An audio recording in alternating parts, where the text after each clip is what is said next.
E aí pessoal, tudo bem? Perdão, eu estou com um pequeno problema aqui no meu Corsa Premium. Ele tá com um barulho na dianteira e aparenta ser aqui do lado esquerdo do motorista. Possa ser alguma coisa no freio, eu não sei, mas é bem em calçamento ele faz bem esse ruído. E quando passa em alguns buracos eu não faço ideia de que seja. Eu vou tentar gravar aqui. Eu acho que o vento vai atrapalhar, mas eu vou tentar gravar aqui esse barulho. Eu espero que ele faça aqui, né?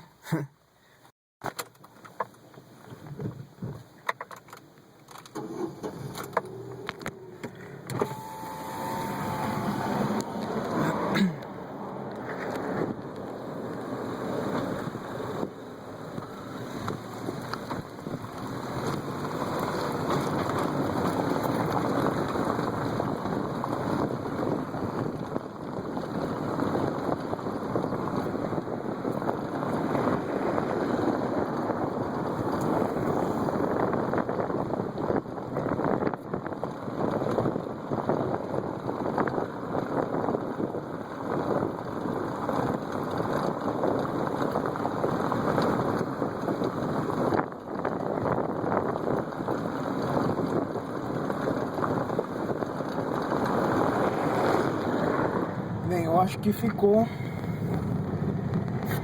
nítido o barulho. E eu espero que vocês possam pelo menos me ajudar a diagnosticar esse problema. Eu não sei o que possa ser. O freio dele está um pouco ruim. Em alta velocidade ele demora para brecar, ele leva muita distância. Assim, muita distância mesmo, isso é fora do normal. Então, eu espero que possam me ajudar a diagnosticar esse problema. Valeu pessoal, um abraço.